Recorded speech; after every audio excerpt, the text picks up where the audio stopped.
আসসালামু আলাইকুম। আবারও সেই ইলেকট্রন বিন্যাস নিয়ে তোমাদের মাঝে হাজির হলাম।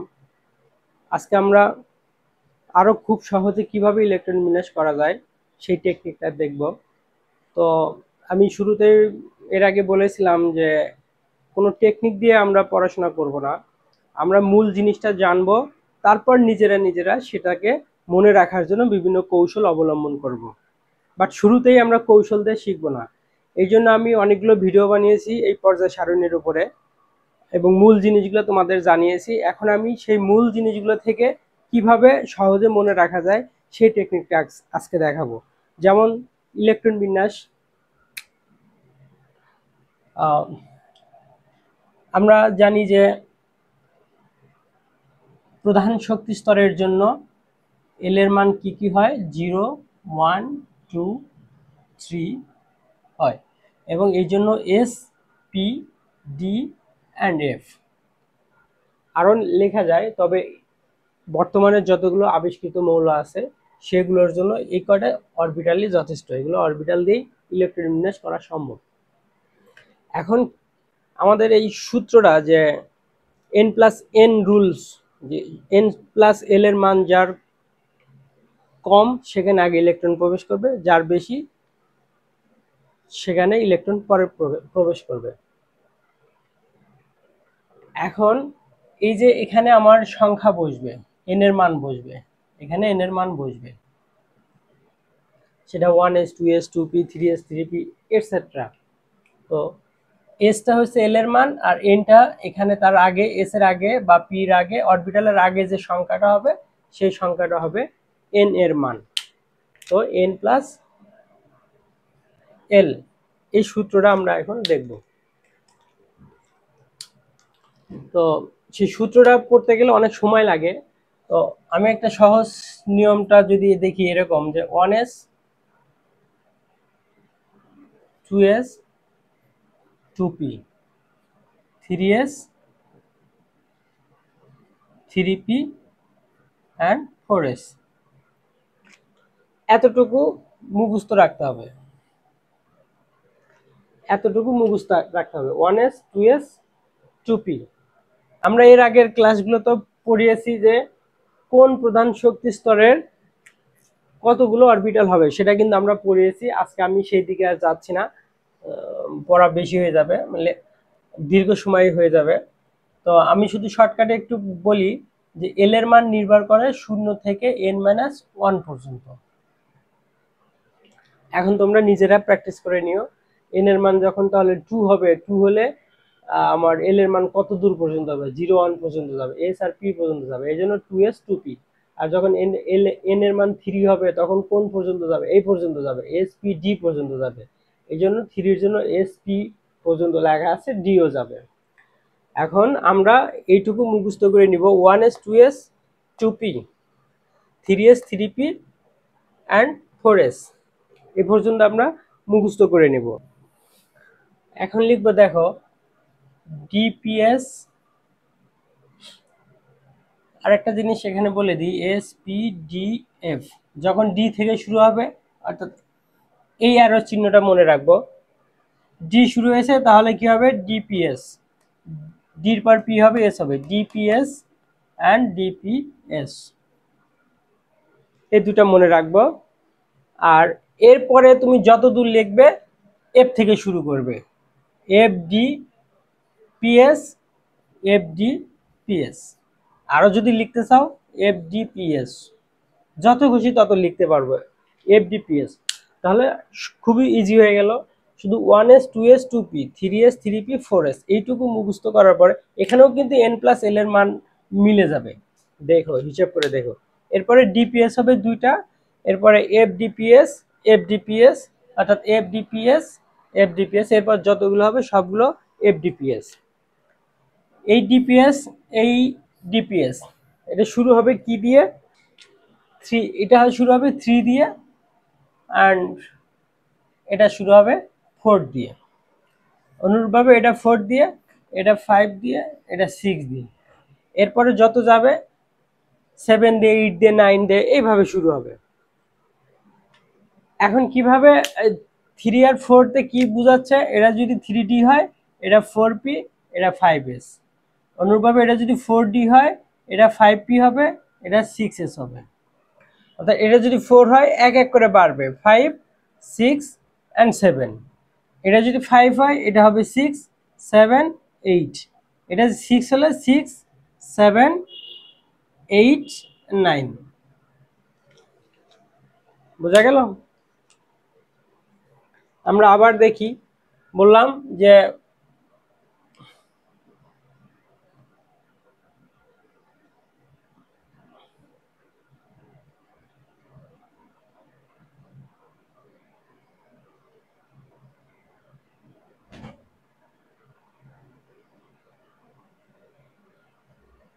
আমরা আবার বলি, এই জন্য মুছে দিলাম।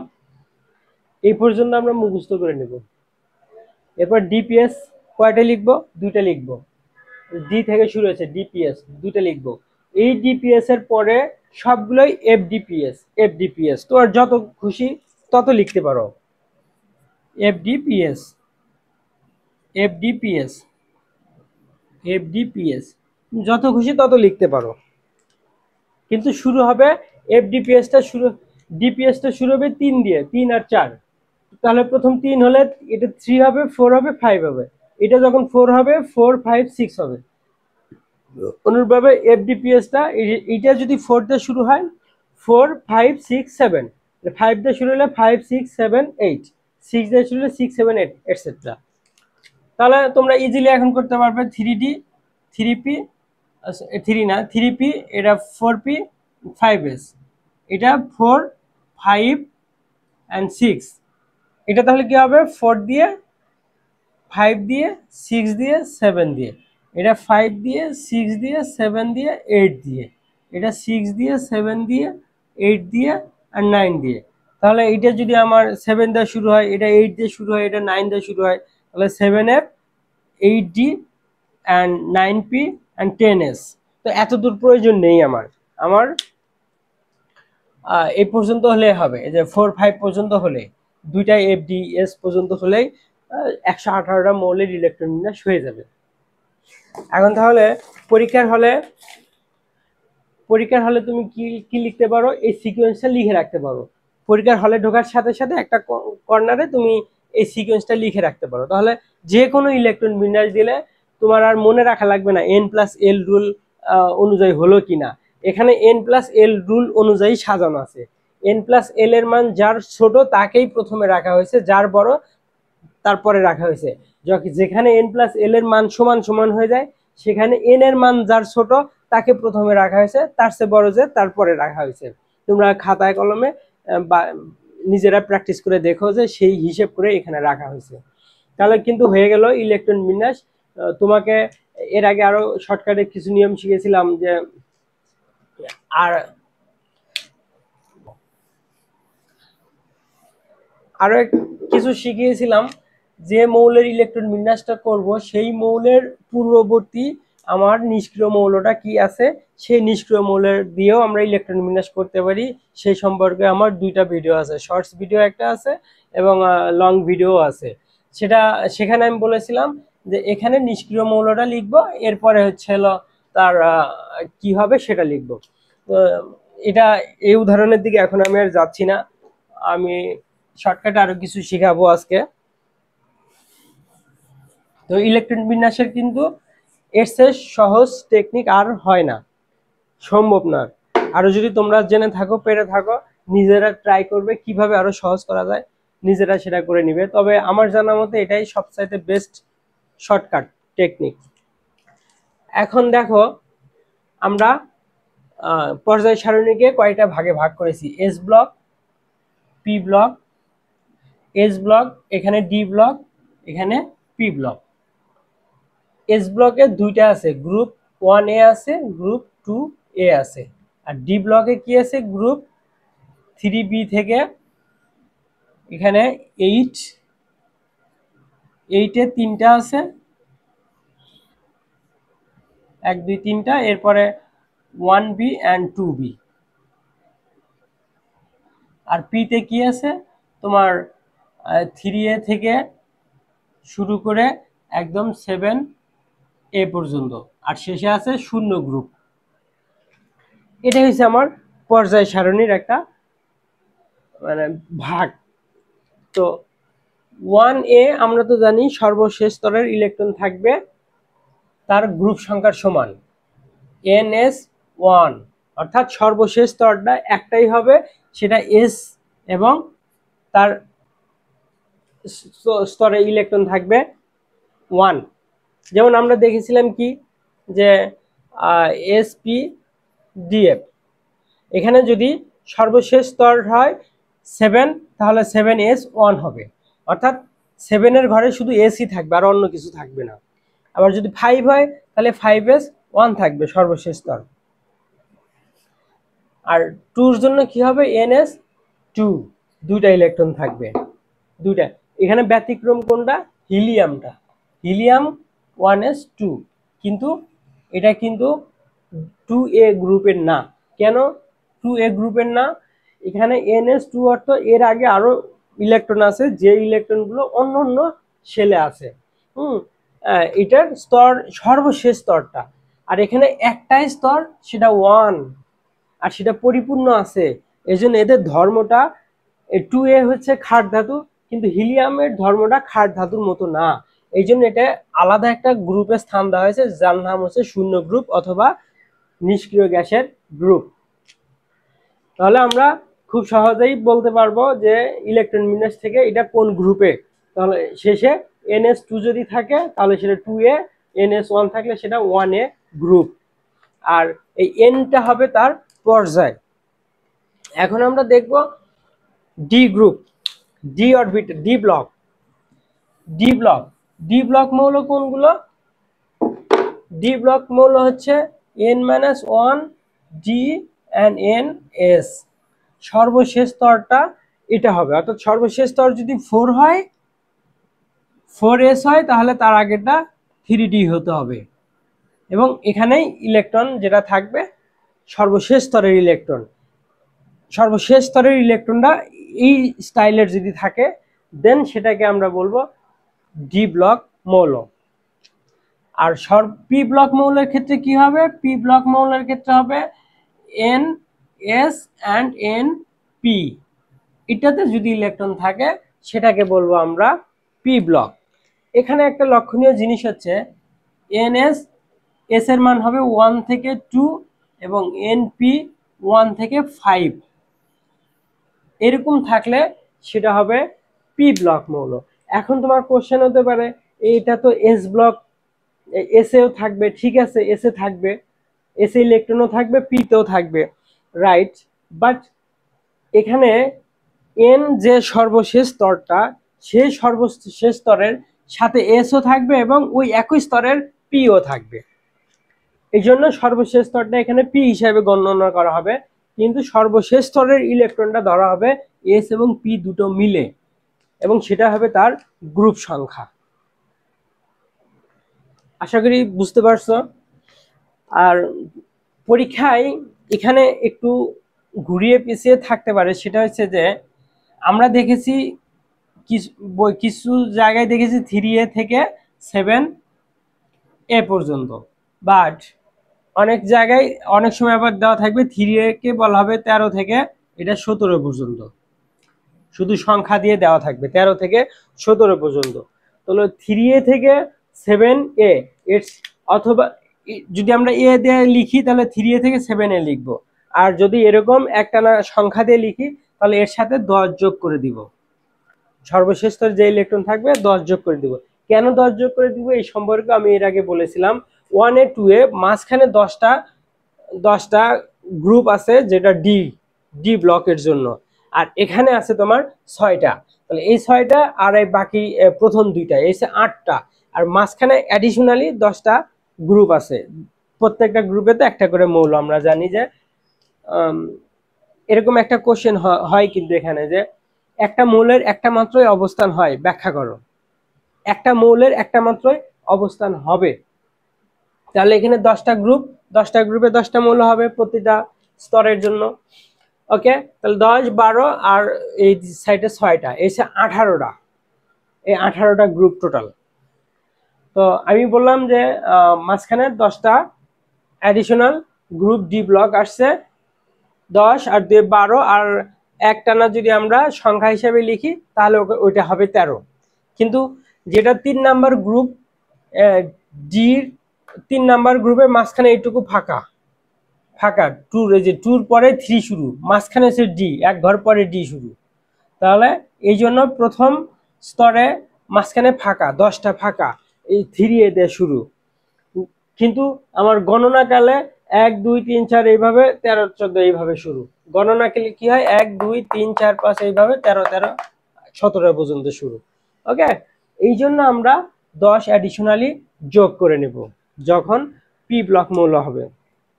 আশা করি বুঝতে পারছো। তো এস ব্লক মৌলের বৈশিষ্ট্য আমরা কি পড়েছিলাম? এস ব্লক মৌলের ক্ষেত্রে আমরা বলেছিলাম এরা হচ্ছে ক্ষার ধাতু। এস ব্লক মৌল, এস ব্লক মৌলের ক্ষেত্রে বলছিলাম এরা কি? ক্ষার ধাতু। ক্ষার ধাতু 2 রকমের আছে। ধাতু, এটা এটা হচ্ছে ধাতু। আমরা যদি এইভাবে বলি ধাতু, এখানে 2 রকমের আছে, ক্ষার ধাতু আছে আর মৃৎ ক্ষার ধাতু আছে। প্রথমটা ক্ষার, তীব্র ক্ষার, আর পরেরটা হচ্ছে যে 1 এ তীব্র ক্ষার, আর 2 এ যে যখন শুরু হলো এটা মৃৎ ক্ষার হয়ে গেল। আমরা জানি যে 1 এতে একটা ইলেকট্রন থাকে সর্বশেষ শক্তি স্তরের, এই জন্য সেই একটা ইলেকট্রন খুব সহজেই ছেড়ে দিতে পারবে, এই জন্য এরা তীব্র ক্ষার। যারা বেশি ইলেকট্রন দ্রুত ছেড়ে দিতে পারবে তারা হচ্ছে তীব্র ক্ষার। আর 2টা ইলেকট্রন থাকার কারণে কি হলো, স্তর সংখ্যা আমার একই থাকতেছে কিন্তু শুধু ইলেকট্রন সংখ্যা আমার বেড়ে যাচ্ছে। তাহলে নিউক্লিয়াস কর্তৃক তার সর্বশেষ স্তরের ইলেকট্রনের আকর্ষণটা বেড়ে যাচ্ছে, এই জন্য ছাড়তে একটু শক্তি প্রয়োজন হয় বেশি। এই জন্য কিন্তু 1 এ থেকে 2 এ গ্রুপের তীব্রতা কম ক্ষার দিক দিয়ে। এখন গ্রুপ 1 এর উপর থেকে নিচ দিকে আসলে দেখো এখানে আমার কি হচ্ছে, স্তর সংখ্যা বাড়তেছে কিন্তু সর্বশেষ স্তরের ইলেকট্রন আমার একটাই থাকতেছে। তাহলে উপর থেকে নিচ দিকে আসলে ওই শেষের ইলেকট্রন ছেড়ে দেওয়ার প্রবণতাটা বেড়ে যায়, এই জন্য তাদের ক্ষারের তীব্রতাও উপর থেকে নিচ দিকে আসলে বেড়ে যায়। তাহলে এই ক্ষেত্রে ক্ষারের তীব্রতা হবে কি, লিথিয়াম, লিথিয়ামের চেয়ে বেশি ক্ষার, সোডিয়াম, তারপরে পটাশিয়াম,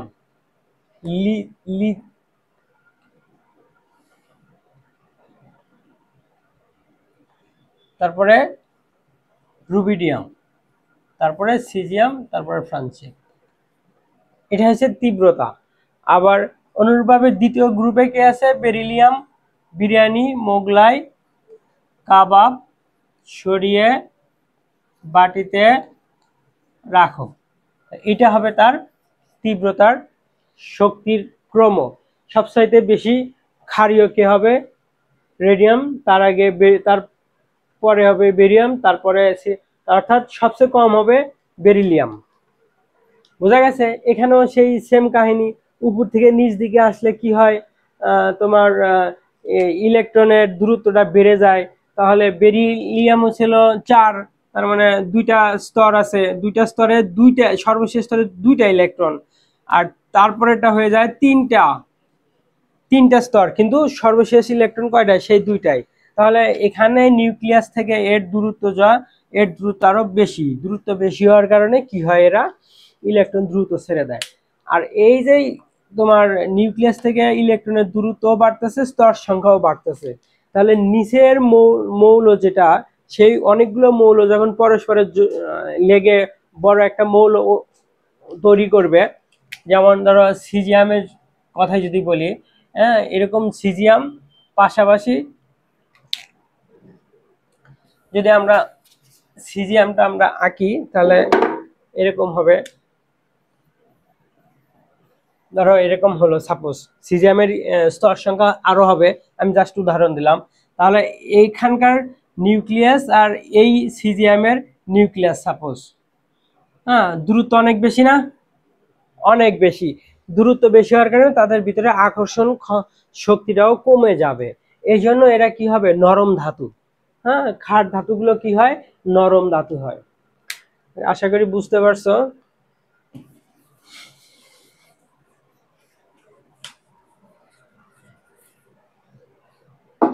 এবার আমরা পি ব্লকের দেখব। পি ব্লকের ক্ষেত্রে কি হয় দেখো, পি ব্লকের শুরু হয় 3 দিয়ে, 3A দিয়ে। 3Aটা কি, বাবা এলো গেল ইন্ডিয়া থাইল্যান্ড আত্রাই, এটা দিয়ে শুরু হয় 3 এ। আর 4 কি শুরু হয়, 4 কি শুরু হয়, কাল সিলেট, হ্যাঁ, কাল সিলেট গেলে সোনা পাবি, এটা ইউ কিউ থাকে, আকবর। আর 5 নম্বরে কি, 5 এটা কি, নদীতে পানি আসে সকাল বিকাল আপন মনে। 7 নম্বর কি আমরা জানি, fluorine chlorine bromine iodine, astatine, নিচের এটা ফাঁকাই আছে অ্যাস্টাটিন। তো এই হয়েছে আমার 3 4 5 ধাতুর মতো আচরণ করবে।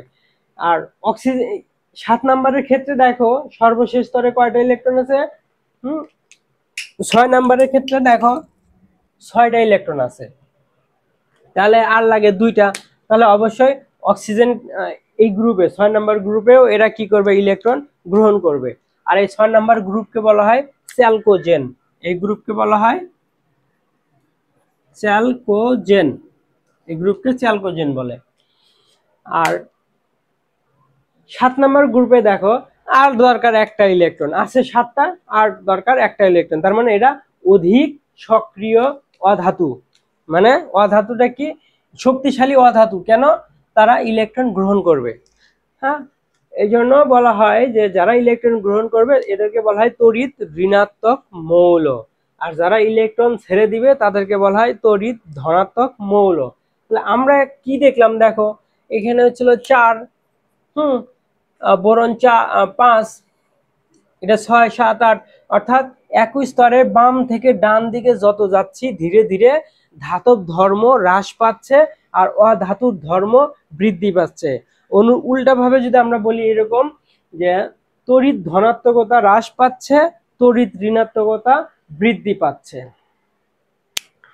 এখন দেখো এই যে chlorine chlorine bromine iodine astatine, তাহলে এগুলো আমরা দেখলাম যে বাম থেকে ডানে গেলে, পর্যায়ের বাম থেকে ডানে গেলে তাদের ইলেকট্রন সংখ্যা সর্বশেষ স্তরে বৃদ্ধি পাচ্ছে এবং ওই স্তরটা শক্তিশালী হচ্ছে এবং তাদের বাহিরের ইলেকট্রন প্রতি আকর্ষণ বেড়ে যাচ্ছে, অর্থাৎ গ্রহণ করার ক্ষমতা বেড়ে যাচ্ছে। এই জন্য এরা তড়িৎ ঋণাত্মকতা বেশি প্রকাশ পাচ্ছে। তাহলে এই তড়িৎ ঋণাত্মকতা উপর থেকে নিচ দিকে আসলে কেমন হবে সেটা দেখো। ফ্লোরিন কত, 9 নাম্বার, তাহলে প্রথম এটা স্তর থাকবে কয়টা, প্রথম স্তরে 2টা, এরপরে স্তরে কয়টা, যেহেতু 9টা, দ্বিতীয় স্তরে 8টা থাকে, এখানে থাকবে 7টা ইলেকট্রন, তাহলে এই হচ্ছে 9টা ইলেকট্রন।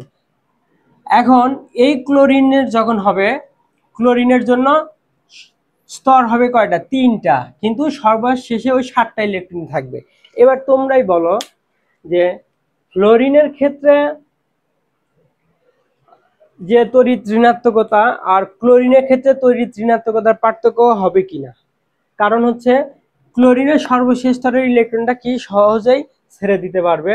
হ্যাঁ, ফ্লোরিন ক্লোরিনের ভিতরে একটু ব্যতিক্রম আছে। আমি ক্লোরিন আর ব্রোমিন যদি উদাহরণ দেই, এটা 4, এখানে 7টা, তাহলে 4টা স্তর বৃদ্ধি পাওয়ার কারণে নিউক্লিয়াস থেকে সর্বশেষ স্তরের ইলেকট্রনের প্রতি আকর্ষণ কি হয়ে যায়, একটু হলেও কমে যায়। যে কারণে কি হয়, ব্রোমিন বাইরের ইলেকট্রন যত দ্রুত মানে যেরকম শক্তি দিয়ে আকর্ষণ করবে, ক্লোরিন কিন্তু ব্রোমিনের চেয়ে আরো বেশি শক্তি দিয়ে আকর্ষণ করবে, আরো বেশি শক্তি দিয়ে আকর্ষণ করবে। কারণ হচ্ছে এটা স্তর সংখ্যা ছোট হওয়ার কারণে নিউক্লিয়াসের প্রতি তাদের আকর্ষণ বেশি থাকে, আর এটা আকর্ষণ কম থাকার কারণে বাহির থেকে ইলেকট্রন ধীর গতিতে এসে শেষে মানে যোগ হবে, 7 আর 1 8 হবে, অনুরূপভাবে আয়োডিনের ক্ষেত্রে আরো একটা স্তর বড় হওয়ার কারণে সর্বশেষ স্তরে নিউক্লিয়াসের আকর্ষণ কমে যাওয়ার কারণে বাহির থেকে ইলেকট্রন আসার প্রবণতাটা কিন্তু একটু হলেও কমে যাবে। তার মানে উপর থেকে নিচ দিকে আসলে কি দেখতেছি, বাহিরের স্তরের ইলেকট্রনের আকর্ষণটা কমে যাচ্ছে, তার মানে তড়িৎ ঋণাত্মকতা হ্রাস পাচ্ছে। উপর থেকে নিচ দিকে আসলে তড়িৎ ঋণাত্মকতা হ্রাস পাচ্ছে। তো এই জন্য আমরা দেখব যে ফ্লোরিন ক্লোরিন এরা হচ্ছে গ্যাস, হ্যাঁ। এই ব্রোমিন আর আয়োডিন, এরা ব্রোমিন হচ্ছে কি, ব্রোমিন আয়োডিন এরা হচ্ছে তরল, ব্রোমিন হচ্ছে তরল পদার্থ, তরল, হ্যাঁ। আয়োডিন হচ্ছে, এটা হচ্ছে কঠিন পদার্থ, বেগুনি বর্ণের।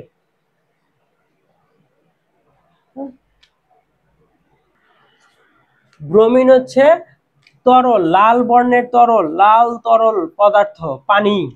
আর আয়োডিন হচ্ছে কঠিন বেগুনি বর্ণের, গাঢ় বেগুনি বর্ণ, গাঢ় বেগুনি বর্ণের হয়ে থাকে। তো এই হচ্ছে আমার পি ব্লকের বৈশিষ্ট্য। এখন তাহলে এখান থেকে বানিয়ে বানিয়ে কিছু কোশ্চেন থাকতে পারে, যেরকম যে ইলেকট্রন বিন্যাস ভিন্নতার কারণে তাদের ধর্মেরও ভিন্নতা হয়, ব্যাখ্যা করো। তাহলে আমরা কয়েকটা মৌলের ইলেকট্রন বিন্যাস ভিন্ন ভিন্ন গ্রুপ থেকে দিয়ে ব্যাখ্যা করে দিব। 1 নম্বর গ্রুপে সবার শেষে NS1 ছিল, এরা ধাতু, অথচ গ্রুপ 7-এর এদের সর্বশেষ স্তরে NS2NP5 অর্থাৎ 7টা ইলেকট্রন থাকার কারণে তারা হচ্ছে কি একটা ইলেকট্রন গ্রহণ করতে পারে, তারা হচ্ছে অধাতু। তাহলে এই যে ইলেকট্রন বিন্যাস চেঞ্জ হয়ে গেল আর ধর্মটাও আমার ভিন্ন হয়ে গেল। এবার দেখো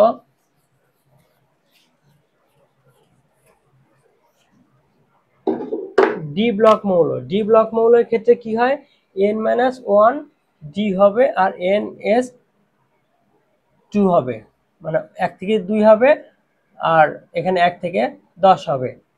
এটা হচ্ছে ডি ব্লক মৌল। এই ডি ব্লক মৌলের কয়েকটা ভাগ আছে, একটাকে বলা হয় অবস্থান্তর,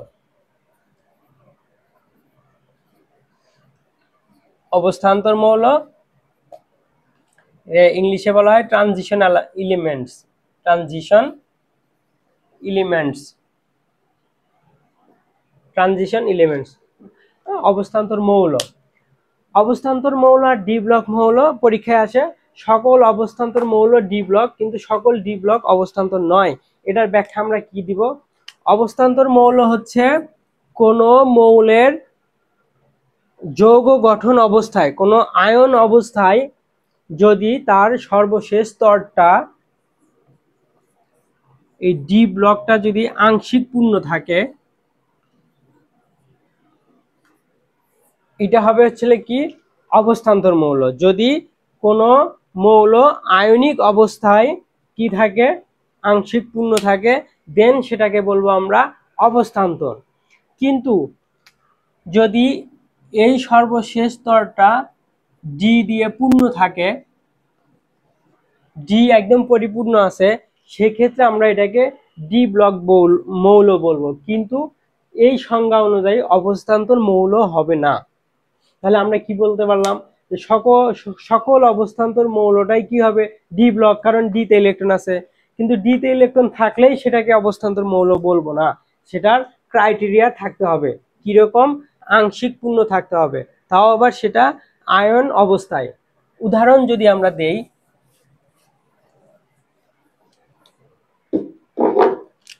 স্ক্যান্ডিনিয়াম 21, এটা যদি আমরা বলি 1s2 2s2 2p6 3s2, হ্যাঁ 3p, আর তারপরে থাকবে ছিল 4s দেন 3d। এখানে দেখো 6 ছেড়ে 10 10 20 কত হয়, 6 ছেড়ে 10, এখানে 2, এখানে 1, 3d 1 থাকবে। এখানে সর্বশেষ স্তর দেখো সর্বোচ্চ নাম্বার কত, 4 না? তাহলে N-1D বলেছিলাম, n সর্বোচ্চ এখানে 4, তাহলে এটা কত হবে, 3d। তাহলে 4s আর 3d এটা হবে সর্বশেষ স্তর। ইলেকট্রন আছে কয়টা, 3টা ইলেকট্রন আছে, আর এটা ডি ব্লক থাকার কারণে বি হবে, এই জন্য 3 বি, এটা 3B। দেখো নর্মাল অবস্থায় এটা ডি ব্লক মৌল, কিন্তু আমরা কি বলেছিলাম যে আয়ন অবস্থায় কি হতে হবে, ডি তে যদি আংশিক পূর্ণ থাকে দেন সেটাকে আমরা বলবো অবস্থান্তর। তাহলে এর আয়নটা কিরকম হয়, স্ক্যান্ডিনিয়াম 3+ হয়।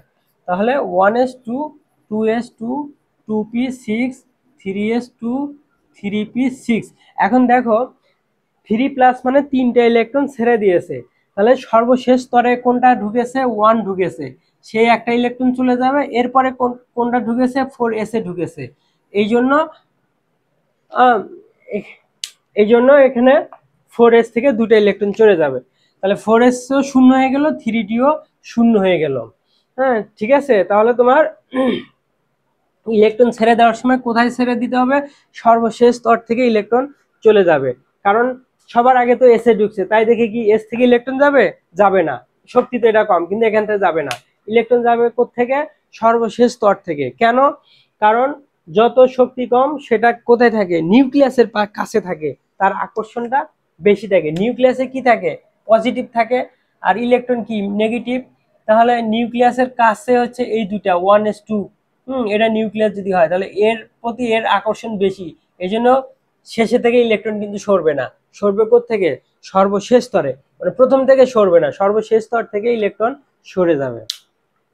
তাহলে এখন দেখো স্ক্যান্ডিনিয়াম 3+ কি কোনো ডি অরবিটাল আছে, নেই। এই কারণে কিন্তু এটা কি হবে না, অবস্থান্তর হবে না, অবস্থান্তর হবে না। স্বাভাবিক অবস্থায় ডি ব্লক, কিন্তু এটা উত্তেজিত অবস্থায় অর্থাৎ আয়ন অবস্থায় এটা কিন্তু ডি ব্লক মৌল না এবং অবস্থান্তরও মৌল না। এটা গেল। আবার আমরা আর একটা উদাহরণ যদি দেই, ধরো ম্যাঙ্গানিজ আমরা যদি দেই উদাহরণ 25, তাহলে 1s2 2s2 2p6 3s2 3p6, হ্যাঁ এর 4s, তারপরে 3d, তাহলে 4s2 হবে, 3d কত হবে, তোমার এখানে গেল কয়টা, 20টা, 20টা, আর এখানে হবে কয়টা, 5টা, 25টা। তাহলে দেখো এখানে সর্বশেষ স্তরটা হবে কোনটা, এটা। তাহলে 7 নম্বর 25টা কি হলো, 6 ছেড়ে 10, 10 10 20, 20 5 25। তাহলে সর্বশেষ গ্রুপ হবে সেখানে কত, 7 নাম্বার। 7-এর কি হবে, বি হবে, ম্যাঙ্গানিজ। তাহলে ম্যাঙ্গানিজ যদি আমরা এরকম ধরি, 4+ যদি ধরি আমরা, সাপোজ 4+ যদি আমরা ধরি ম্যাঙ্গানিজ, তাহলে সর্বশেষ স্তর থেকে ইলেকট্রন কোথায় থেকে যাবে, এখান থেকে 4টা যাবে, তার মানে 4s2 থাকবে, 3d 1 থাকবে। স্টিল নাও এখানে ডি অরবিটাল আংশিক পূর্ণ আছে, ডি অরবিটাল ইলেকট্রন আছে। তাহলে এই জন্য ম্যাঙ্গানিজকে আমরা কি বলবো, ম্যাঙ্গানিজটা হচ্ছে এই অবস্থায় অবস্থান্তর মৌল এবং ডি ব্লক মৌল। আবার জিং এর ক্ষেত্রে দেখো, জিং হচ্ছে 30 number, 1s2 2s2 2p6 3s2 3p6, আর তারপরে হচ্ছে 4s and 3d, 4s2 হবে, 3d কত হবে, আমরা যদি এখানে ধরি 10টা হবে, জিঙ্ক 10টা।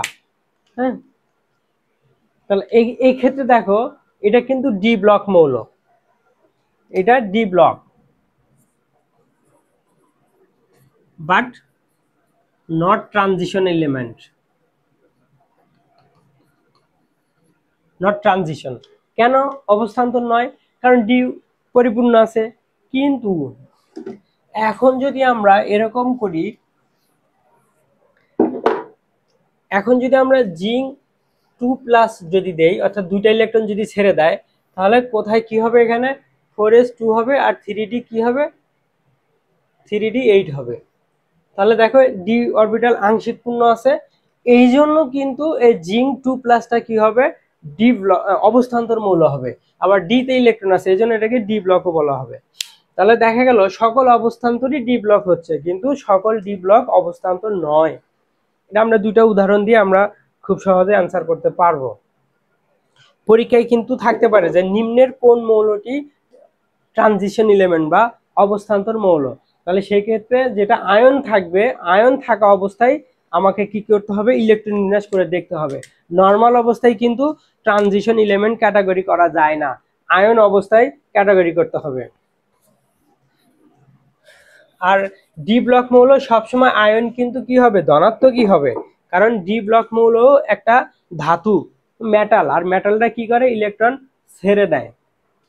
এখন ধরো যদি আমরা কপার ধরি 29, 1s2 2s2 2p6 3s2 3p6 4s 3d, হ্যাঁ, তাহলে 4s কি হয়, 2 হয়, আর এটা হবে কত, 9 হিসাবে 9 হবে। কিন্তু ডি অরবিটাল আমরা কি জানি, সমশক্তি স্তর কয়টা থাকে, 5টা থাকে, X Y, Y Z, Z X, X square minus Y square, Z square. এটা কেন 5টা হলো, আমরা কিন্তু জানি যে এল এর মান ডির জন্য কত হয়, 2 হয়, আর এল এর মান 2 হলে এম এর মান কি হয়, +2 থেকে 0 সহ -2 পর্যন্ত, অর্থাৎ প্লাস এল থেকে 0 সহ -L পর্যন্ত। এখানে 1 2 3 4 5টা অরবিটাল আছে, এই জন্য ডিটা ভাগ হয়েছে 5টা, এবং প্রতিটাতে 2টা করে ইলেকট্রন থাকে, প্রতিটাতে 2টা করে, কিন্তু এখানে একটা আছে ডির জন্য। তো আমরা জানি যে প্রত্যেকটা স্তরে হয় সিঙ্গেল সিঙ্গেল ইলেকট্রন, অর্থাৎ সমান শক্তি সম্পন্ন ইলেকট্রন থাকবে। এখানে 2টা 2টা করে সবাই জোড় অবস্থায় স্থিতিশীল আছে, কিন্তু একটাই শুধু একটা ইলেকট্রন থাকে। তো এর এই একটার জন্য এরা ডিস্টার্ব ফিল করতেছে, কারণ এদের থেকে ইলেকট্রন নিতে চায়। এই জন্য এ কি করবে, এর পাশে যে দুর্বল শক্তি স্তর এস আছে, এখান থেকে একটা ইলেকট্রন সে নিবে, নিয়ে 4s অন করে দিবে, আর 3d 10 করবে। সহজ বাংলায় যদি আমরা বলি, ডি কি হয় না, 9 হয় না, অনুরূপভাবে ডি 4 হয় না। কারণ 4 হলে কি হবে, একটা একটা করে ইলেকট্রন হবে, একটা দুইটা তিনটা চারটা, আর একটা ইলেকট্রন ফাঁকা থাকবে, শেষেরটা ফাঁকা থাকবে।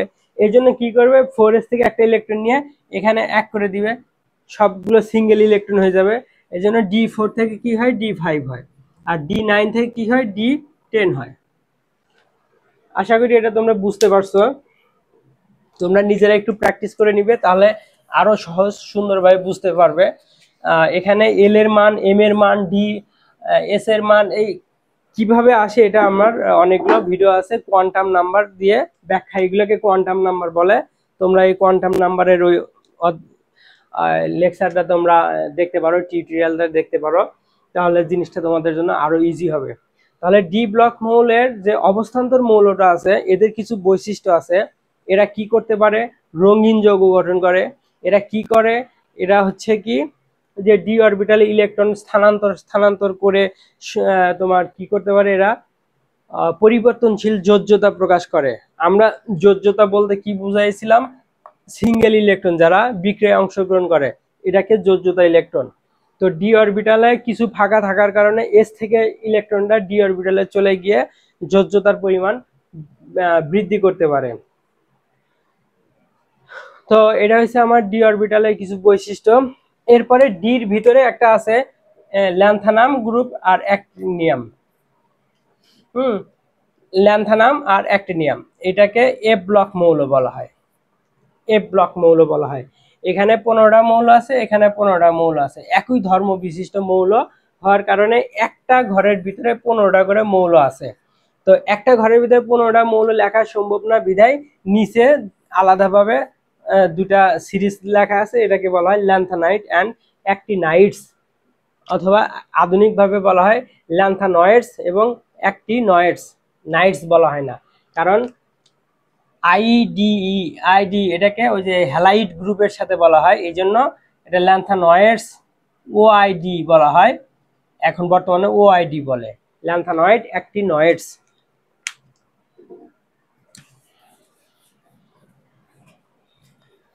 এই তো মোটামুটি আমরা S block, P block, D block এবং এফ ব্লক মৌল দেখলাম, এবং এদের বৈশিষ্ট্য, কিছু বৈশিষ্ট্য আমরা পড়লাম। তোমরা আরো ডিটেলস পড়ে নিও। তবে এখান থেকে কোশ্চেন আসার মতো হচ্ছে ডি ব্লক থেকে কিছু কোশ্চেন আসে, আর এস ব্লকের যে ধাতুর সক্রিয়তার সিরিজ, সেটা আমরা পড়লাম উপর থেকে নিচ দিকে বাড়ে, আর অধাতুর ক্ষেত্রে বাম থেকে ডানে গেলে অধাতুর পরিমাণ বৃদ্ধি পেতে থাকে এবং ওই অধাতুর তড়িৎ ঋণাত্মকতা উপর থেকে নিচ দিকে আসলে কমে। সেটা কেন কমে আর কেন বাড়ে সেটা ইলেকট্রন বিন্যাস দিয়ে আমরা জাস্ট ব্যাখ্যা করলাম। কিন্তু জাস্ট তোমাকে একটু মনে রাখতে হবে যে ধাতুগুলো কি করে, ইলেকট্রন ছেড়ে দেয় আর অধাতুগুলো ইলেকট্রন গ্রহণ করে। যে যত দ্রুত ইলেকট্রন ছাড়বে সে তত শক্তিশালী ধাতু, আর যে দ্রুত ইলেকট্রন গ্রহণ করতে পারবে সে তত শক্তিশালী অধাতু, অর্থাৎ তার তত বেশি তড়িৎ ঋণাত্মকতা ধর্ম প্রকাশ পাবে। ওকে, আজকে এই পর্যন্তই এবং এটাই আমার শেষ লেকচার পর্যায় সারণী সম্পর্কে। এরপরে আমরা আর একটা 16তম অধ্যায় সম্ভবত, সেটা পর্যায় বৃত্ততা সম্পর্কে, অর্থাৎ এই ইলেকট্রন বিন্যাসের সাথেই ওরা সম্পৃক্ত আছে। এই জন্য এই অধ্যায়ের পরেই আমরা পর্যায় বৃত্ততা অধ্যায়টা আলোচনা করব। আশা করি তোমাদের ভালো লাগবে এবং তোমরা বুঝতে পারবে এখান থেকে।